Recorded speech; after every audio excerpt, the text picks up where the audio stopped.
Jadi kalau zikir itu sudah kuat dalam diri kita, ya sudah menghadirkan esensi zikir dalam diri kita, yang dilihat semuanya itu semua anugerah Allah Subhanahu wa taala.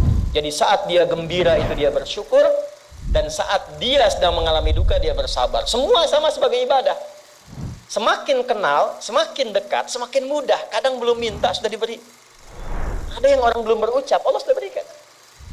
Sehingga ketika menghadapi masalah yang sama, ringan, bukan gak punya masalah, akan dihadapi, diringankan oleh Allah.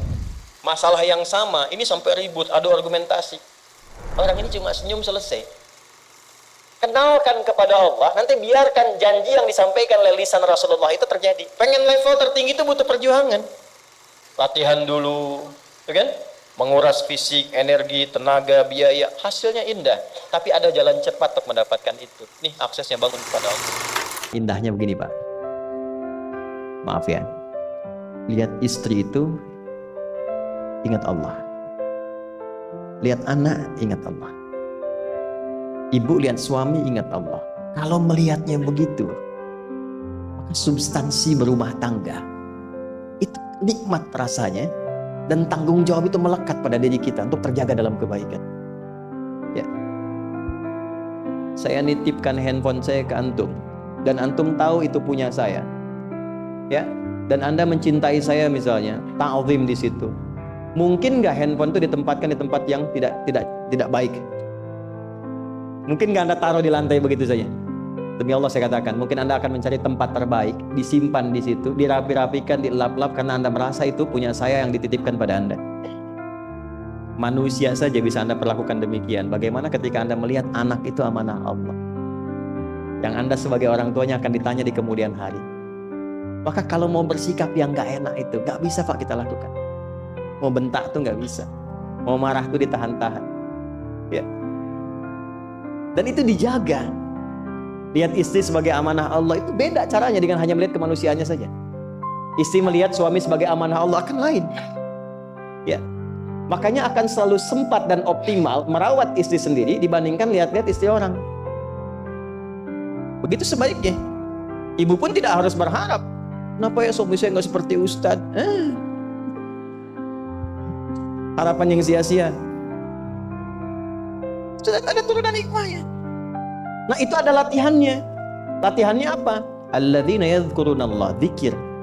Jadi kalau zikir itu sudah kuat dalam diri kita, ya sudah menghadirkan esensi zikir dalam diri kita, yang dilihat semuanya itu semua anugerah Allah Subhanahu wa taala. Jadi saat dia gembira itu dia bersyukur, dan saat dia sedang mengalami duka dia bersabar. Semua sama sebagai ibadah. Ajaban li amril mu'min. Kalau sudah seperti itu, kata Nabi, perkara hidupnya mengagumkan, gak ada keluhan. Itu latihannya zikir. Nah, zikir ini di Quran diturunkan dalam bentuk yang pokok berupa amalan ritual. Karena itulah semua bentuk amalan ritual disebut dengan zikir. Jadi kalau kita ingin hadirkan sifat tadi, maka cara pertama tingkatkan ibadah ritual. Salat. Apalagi? Al-Quran. Saya ambil dua dulu lah supaya nggak banyak-banyak dulu. Yang pokok salat yang kita lakukan tiap hari. Tinggal kuantitas dan kualitas kita tingkatkan. Maaf, lihat sini baik-baik. Salat itu di Al-Quran disebut dengan zikir. Dalilnya Quran surah ke-20 ayat ke-14. Dan langsung disarikan dengan fungsi ibadah sebagai fungsi hidup kita. Sudah? Perhatikan baik-baik. Innani anallah la ilaha illa ana fa'budni wa aqimis salata lidzikri. Itu dalilnya. Sayalah Allah, kata Allah. La ilaha illa ana, tidak ada Tuhan yang layak dipertuhankan dan layak disembah kecuali saya, Allah. Allah. Bagaimana kenal Allah sebagai Tuhan? Ya, yang layak disembah, yang harus dipertuhankan, kenalnya bagaimana? Mendekatnya bagaimana? Fa'budni, sembah saya supaya kamu kenal saya, dekat dengan saya, tahu saya. Bagaimana caranya? Wa aqimis shalah, tunaikan salat. Jadi kalau pengen dekat dengan Allah, terkoneksi kepada Allah, tersambung, punya sifat tawakal yang kuat, nih tingkatkan salatnya, tambah. Maka Makanya tiap hari kita sholat 5 waktu itu untuk membangun konektivitas dengan Allah. Sebab kalau sudah dekat, aksesnya pun terbuka semua. Itu maksudnya. Anda dekat dengan pimpinan, akses di perusahaannya kan mudah untuk diakses. Ya kan? Kita punya kenalan yang kuat, yang punya sesuatu, aksesnya mudah dibuka. Kita kenal Allah dan dekat dengan Allah, apa yang sulit bagi Allah? Dan ini kita yakin. Nah sekarang Allah kasih jalan. Coba lihat orang-orang dulu, ya. Mereka ketika akan melatih dirinya untuk tersambung kepada Allah, sholat semua, termasuk para nabi, rasul. Tapi dahsyatnya, ketika ada apapun dalam kehidupannya yang sulit Allah mudahkan, minta langsung dikabulkan. Dan sangat luar biasanya seringkali terjadi mintanya lewat sholat. Nabi Zakaria itu kan dihukumi istrinya oleh medis itu menopause dan mandul. Maaf, gak mungkin punya keturunan. Kapan mintanya? Dalam sholat. Mohon sama Allah. Dan itu dikabulkan. Dan diabadikan di Quran dengan surah yang sama, Ali Imran ayat 38-39. Hunalika da'a Zakaria rabbah qala rabbi habli min ladunka dzurriyyatan thayyibah innaka sami'ud du'a. Ya Allah, mereka mengatakan aku gak mungkin punya keturunan. Mereka mengatakan istriku punya keterbatasan. Maka aku memohon kepadamu yang tidak punya batas dalam pemberian. Engkau yang maha mendengar. Kalau kepada yang maha mendengar doa saya tidak dikabulkan, mohon tunjukkan kepadaku lewat sholat ini ya Allah, dengan cara apa lagi dan kepada siapa aku mesti memohon. Itu gak nunggu lama, permohonan selesai turun jawaban ayat 39-nya. Fanadatul malaikatu wa huwa qa'imun yusalli fil mihrab. Turun malaikat mengabarkan engkau dapat kabar gembira akan punya anak, langsung namanya dikasih Allah Yahya. Annallaha yubasyiruka bi Yahya. Artinya hidup yang mustahil menurut manusia lahir dari rahim seorang perempuan yang divonis monopause dan mandul bayi yang hidup, kata Allah nggak ada yang mustahil, lahir dan terjadi itu. Yahya, John, lahirlah. Kapan terjadinya? Saat sholat. Karena itu saat dipanggil sholat itu isinya tuh kan doa semua. Silakan ngecek, isinya doa semua. Dari mulai takbir, sujud sampai salam, isinya doa semua. Dan itu konektivitas kita dengan Allah, minta. Kapan itu bisa terkabul dengan cepat doanya? Kapan selesai urusan kita? Kalau koneksinya bagus. Makanya disebutnya zikir, yang terhubung, yang nyambung. Semakin kenal, semakin dekat, semakin mudah. Kadang belum minta, sudah diberi. Ada yang orang belum berucap, Allah sudah berikan. Sehingga ketika menghadapi masalah yang sama, ringan, bukan gak punya masalah, akan dihadapi, diringankan oleh Allah. Masalah yang sama, ini sampai ribut, adu argumentasi. Orang ini cuma senyum selesai. Betapa banyak masalah kecil, diargumentasikan jadi besar. Akhirnya problem. Tapi tidak sedikit masalah besar dihempaskan di atas sajadah. Ketika koneksinya dengan Allah itu kuat, tiba-tiba hilang seketika, selesai. Makanya Nabi Yakub kalau punya masalah, yang beliau lakukan apa? Dia bentangkan sajadahnya, dia sholat, dia mohon kepada Allah. Itu dilestarikan di Quran surah ke-12 Yusuf ayat ke-86. Aku tuh kalau sedang punya masalah apapun, ya aku bangun konektivitas dengan Allah. Innama ashku bathi wa huzni ilallah. Saya curhatnya cuma sama Allah. Ini Pak, ini bagian pertama. Jadi kalau ingin semakin kuat sampai ada masalah diringankan, mau kerja dibukakan pintunya, itu ada jenisnya. Yang pokok ada 5 waktu, 17 rakaat. Yang detail itu ada pada sunnahnya. Dan itu hebatnya dalam Islam. Dijelaskan caranya, disebutkan tujuannya, dan diterangkan hikmahnya. Contoh. Kita sekarang jam berapa? Jam 9.20. Di waktu saat ini ada waktu sholat disebut dengan sholat duha. Duha itu dibagi 3. Ada awal duha, penguat zikir, pengganti seluruh bagian zikir di tubuh kita, yang disebut dengan syuruk. Itu kurang lebih jaraknya 1 jam setelah subuh. Jadi kalau tadi 4.45, ya 5.45 menjelang jam 6 itu masuk syuruk. Setelah itu masuk ke jam 8, jam 8 sampai kurang jam 10 itu pertengahan duha.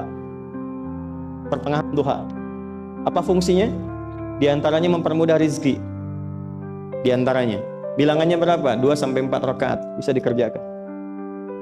Ya, dan harapannya apa? Bukan pada rizkinya. Ya, jadi jangan sampai motifnya cuma sekedar keduniawi, kurang tepat. Kenalkan kepada Allah, nanti biarkan janji yang disampaikan oleh lisan Rasulullah itu terjadi. Ya, jangan pada rizkinya, ini terbatas, cuma sampai situ. Tapi kalau kita minta sama Allah, dikasih jalannya tuh dari sisi yang tidak kita duga. Anda berhitung, Allah kasih hitungan. Anda tak berhitung, Allah kasih apa yang tidak pernah Anda hitung sebelumnya. Itu poinnya. Maka lakukan sholat, dekati. Itu yang disebut sholat duha. 2 rakaat, tambah lagi 2. Untuk kenal Allah. Kalau sudah merasakan dekat, sudah nyaman, sudah enak, muncullah kemudian kesan dalam hati. Terserah Allah mau kasih berapa. Yang penting sudah enak, sudah damai. Di titik itulah kemudian Allah limpahkan dari apa yang gak pernah kita duga sebelumnya. Tiba-tiba keluar, kok ada telepon, dapat proyek, dapat macam-macam. Tapi tujuan sholatnya bukan untuk proyeknya. Buat kenal Allah, ulul albab ini. Kalau cuma pengen lancar, baru serabutnya. Kalau cuma pengen lulus proyek, itu baru daging luarnya.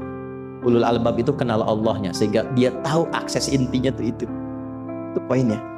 Dan gak mahal. Emang kalau sholat duha di Anur bayar, Pak? Pakai biaya.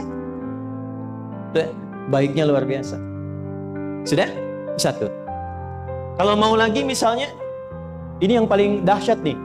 Dibimbing kita sampai ke posisi terbaik di apapun itu. Jadi ayah terbaik, ibu terbaik. Ya, jadi karyawan strategis, di militer terbaik. Terbaik tuh gini, di tempat terbaik yang memuliakan tuh makom namanya. Makanya kuburan sering disebut makam kan? Ya kan? Maksudnya apa? Maksudnya Anda selama hidup berkaryalah yang baik, ibadah yang benar, sehingga Anda wafat pun terhormat. Ya, kata makom itu pertama kali di Al-Baqarah ayat 125, makom Ibrahim. Ya. Ketika Allah sampaikan dalam Al-Qur'an, didapatkan di situ makom Ibrahim, wa idz ja'alnal baita matsabatan lin-nasi wa amna wattakhidhu min maqami Ibrahim. Makanya kalau kita tawaf, itu dari mulai Hajar Aswad kan sampingnya dekat sekitar 5 meter ada makom Ibrahim kan? Itu tapak kaki pertama beliau meninggikan pondasi Ka'bah, dan di situ diabadikan kemuliaannya sampai beliau wafat. Dikenal sampai sekarang. Ya, setelah sekian abad. Jadi kalau kita ingin terhormat dan masih dikenang sampai kapanpun, itu makom namanya. Tapi ada cara yang lebih hebat. Anda di posisi itu, lawan pun mengakui memang Anda yang pantas ada di situ. Itu namanya makom mahmuda. Makom mahmuda. Siapa yang bikin urutan 100 tokoh paling berpengaruh di dunia? Siapa? Saya tanya, yang nulis siapa namanya? 100.000? 200.000? Dia cari langsung di Google tuh. Lambat mas, waktu habis. Michael Richard, dia yang nulis. Maaf ya. Urutan pertamanya siapa? Muhammad SAW. Yang nulis itu muslim atau bukan? Kok bisa tergerak hatinya untuk menempatkan seorang nabi muslim di tempat pertama? Saya tanya begini, kenal Abu Jahal nggak? Ya Allah, makin siang nih nggak fokus nih. Saya kira cuma di Bengkali saja yang kenal Abu Jahal, sini kenal juga. Baik, Abu Jahal itu, apakah orang ini tidak kenal Nabi? Orang ini tahu, kalau saya sebut orang ini berarti kurang bagus ya. Kalau saya sebut beliau berarti baik ya. Abu Bakar saya sebut beliau, Abu Jahal orang ini. Maksudnya Abu Jahal. Apakah orang ini tidak tahu kalau Nabi itu mulia? Nabi unggul. Nabi hebat kan? Jadi mengakui sebetulnya Nabi unggul. Dan gulat dengan Nabi itu dalam olahraga kalah. Dia tahu Nabi itu kuat. Ya. Di dalam cinta juga tahu Nabi paling unggul. Abu Jahal melamar Sayyidah Khadijah ditolak, Nabi nggak lamar, Sayyidah Khadijah minta dilamarin. Ya. Dari sejak itulah dia nggak mau tahu semua yang dari Nabi, pokoknya semua harus jelek. Walaupun dia tahu itu baik. Nggak kenal, sampai nggak menanamkan pada dirinya nggak ingin kenal kebaikan Nabi. Nggak ingin kenal pada sesuatu, itu jahlun namanya. Jadi kalau ada mbahnya yang paling bodoh, yang nggak pengen tahu, itu Abu Jahal namanya. Maka sejak saat itu orang ini disebut dengan Abu Jahal. Tapi Abu Jahal pun itu meyakini kebenaran, kekuatan Nabi, cuman karena iri saja. Gitu. Tapi dia nggak bisa nolak. Menilai seseorang di tempat terbaik yang kita nggak bisa nolak dan mengakui memang dia orang yang terbaik, itu namanya maqam mahmudah. Tahukah Anda? Jalan untuk mencapai maqam mahmudah itu gak akan mungkin kita dapatkan kecuali mendekati yang punya semua makom, yaitu Allah Subhanahu wa Ta'ala. Dan jalannya lewat sholat. Itu lewat sholat. Tapi karena ini levelnya istimewa, tingkat tertinggi, ya prajurit pengen jadi komandan terhebat yang diakui, nggak ada orang nyoal. Di kepolisian pengen jadi pimpinan yang baik dan semua mengakui sehingga nggak ada yang nyoal. Di perusahaan pengen jadi pimpinan yang ideal, ya semua mengakui, nggak ada yang nolak. Itu maqam mahmudah. Jalannya apa? Ternyata nggak pakai uang, nggak pakai koneksi-koneksi yang tidak jelas. Koneksinya dibangun dengan Allah sehingga Allah melembutkan hati semua orang itu untuk menetapkan dia yang terbaik. Sholat. Karena levelnya tinggi, dinaikkan dari sekedar sholat fardu, ditempatkan di waktu yang tidak biasa, butuh pengorbanan, butuh perjuangan, namanya tahajud. Turunlah Quran surah ke-17 ayat 79 sampai 81 itu. Quran surah 17 ayat 79 sampai 81. Itu poinnya. Wa minal laili fatahajjad bihi nafilatan laka asa ayyab'athaka rabbuka maqaman. Ini kan terjadi keanehan kan, ironinya. Anda pengen sukses, pengen tertinggi, Anda tahu Allah penentunya, Anda tahu Allah yang punya rizki, Allah punya kekuasaan, tapi Anda nggak mendekati Allah. Terus yang dipakai cara-cara salah, kenapa harus korupsi? Kenapa harus nyogok? Kalau SK-nya nggak Allah tetapkan, nggak akan turun juga. Dan sudah hukum, kalau ayah berbuat maksiat, itu anak istri pasti kena. Itu udah hukum. Makanya saya mohon deh, ya para ayah itu kalau mencari nafkah, cari yang benar. Kasihan anak Anda yang di SD, harus berhenti sekolah. Maaf, bukan anak Anda, maksud saya anak orang lah. Harus korupsi. Maka ketika ada tawaran sogokan yang nggak bagus, tuh yang dibayangkan tuh itu bukan cuma proyek jalan dapat uang banyak, tuh anak-anak tuh bahaya. Ke sekolah disebut anak koruptor, sedih. Istri nggak sanggup keluar belanja. Pikirkan, itu sudah hukum. Sudah hukum. Anak juga begitu. Kalau mau berperilaku, ingat orang tua. Sebab ketika tidak baik, orang tua pasti kena. Anak di sekolah berantem, yang dipanggil siapa? Tuanya. Itu selalu terikat. Di rumah tangga itu selalu begitu. Karena nafas itu terikat. Semua saling mengikat. Babnya itu jelas. Nah, balik ke sini. Kalau ingin tingkat yang tertinggi, dekati pemiliknya Allah. Ini. Makanya tuh harus punya itu. Itu ringan kalau sudah punya itu tuh Allah. Saya punya Allah. Saya mau apa? Takut hidup. Nabi ditodong pakai pedang. Siapa yang menyelamatkan Muhammad sekarang? Ringan Nabi jawab, Allah. Jatuh pedang. Dibalik, kamu siapa yang menyelamatkan kamu? Bingung. Dan punya Allah itu luar biasa. Ini yang harus tanamkan pada jiwa. Punya Allah sebagai Tuhan. Kalau sudah dekat, kenal, baik dengan itu, akses mudah semua. Dan yang paling indah itu apa? Menerima apa yang Allah tetapkan. Hari ini nggak dapat, alhamdulillah. Saya masih dikasih jalan. Alhamdulillah, besok belum dapat. Ada akumulasi, paham? Nah itu nggak mungkin bisa dapat rasa itu. Salah satunya, ikhtiarnya apa? Nih tahajud. Dan hebatnya kenapa sholatnya disebut tahajud? Tidak disebut sholat hajat. Ada hajat, ada tahajud, beda. Hajatun, hajada, hajadun, ada tahajjada ya tahajud, tahajud, beda. Tahajud, situ aja. Ini sengaja nggak saya hapus nih. Mana staf saya? Oh, foto nih ya.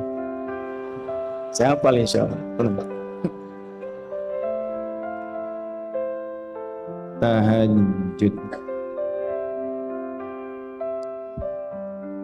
Asalnya dari kata hajada, gini, ha, jim, dal.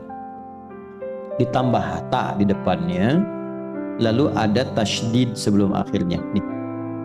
Ini akarnya 3 huruf, ha, jim, dal. Hajada itu asalnya bangun dari tidur malam. Tidur dulu, lalu bangun setelah itu. Itu hajada. Pelan-pelan. Paham sampai sini? Kita teruskan. Kalau kita ingin berusaha untuk bangun, mengoptimalkan diri untuk bangun, maka tambahkan tak di depannya. Berusaha untuk mendapatkan atau mencapai sesuatu. Kalau yang kita akan lakukan itu tidak mudah, nggak gampang bangunnya, sehingga butuh rencana, butuh persiapan, ya kan? maka tambahkan tasydid sebelum huruf akhirnya. Dari kata syiddah, apa yang mau dikerjakan ini nggak mudah. Memang pengen bangun itu jam 3. Tapi kan nggak tiba-tiba ujuk-ujuk bangun jam 3, belum tentu. Ya kan? Kita harus rencanakan dulu supaya bisa bangun. Saat bangun tuh siap, bukan cuma bangun. Bangun jam 3, salatnya 4:30, ya kan jauh. Maka untuk bangun jam 3 itu butuh persiapan, nih syiddah. Maka rencanakan, pasang alarm 3 kali.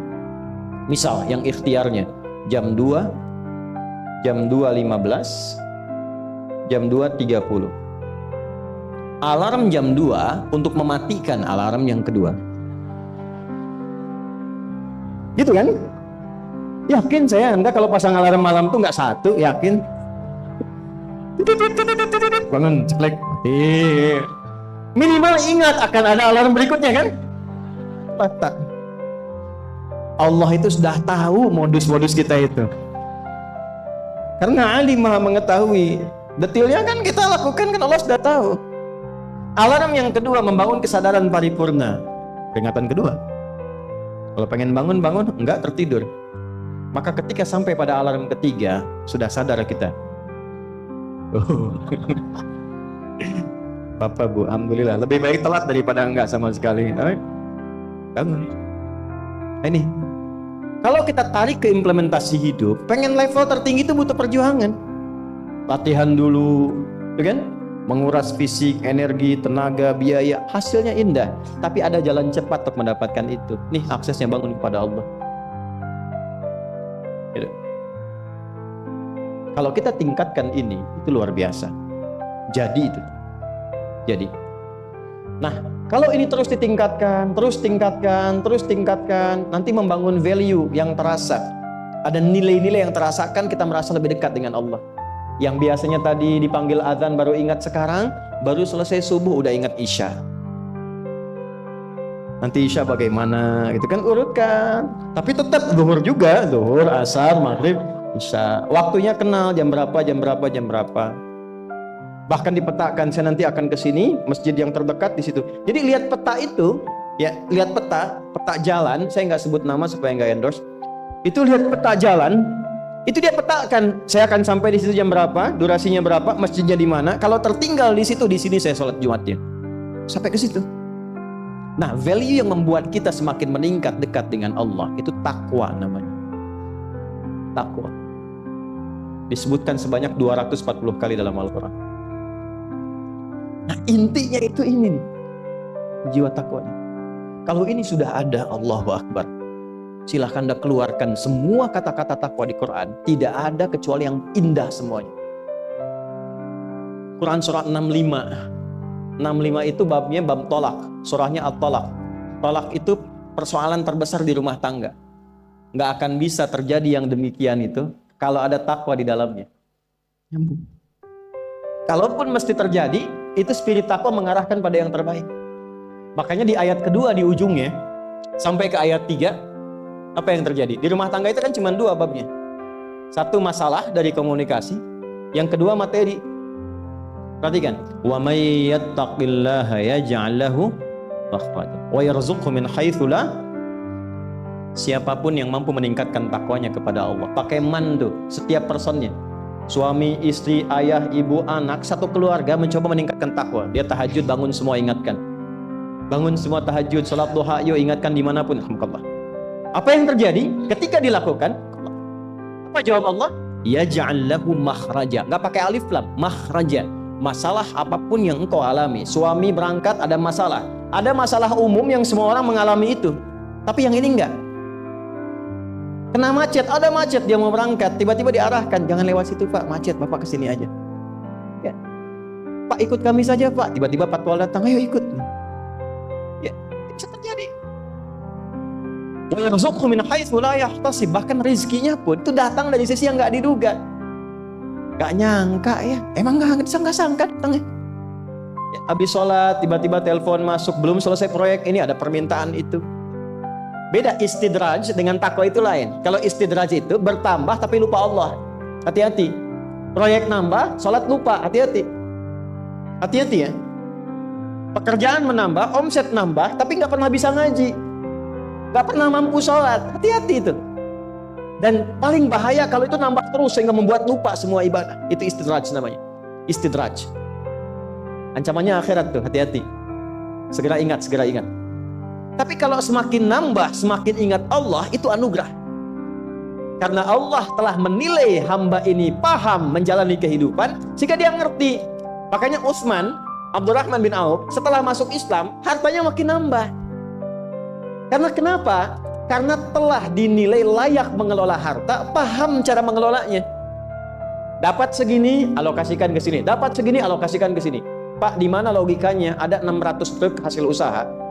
Bapak punya 600 perusahaan. Satu perusahaannya itu bergerak di bidang misalnya logam mulia.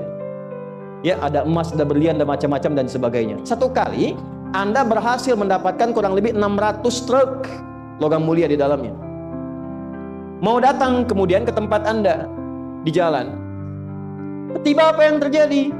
Ada komen tetangga kepada Anda. Misal, komennya nggak langsung, cuma ke teman tetangga Anda dengar. Waduh, Pak Asep hisabnya luar biasa kayaknya ya. Hisabnya, bukan berliannya. Hisabnya luar biasa, terus nyampe di telinga Anda. Kira-kira ketika mendengar itu respon Anda apa? 100.000?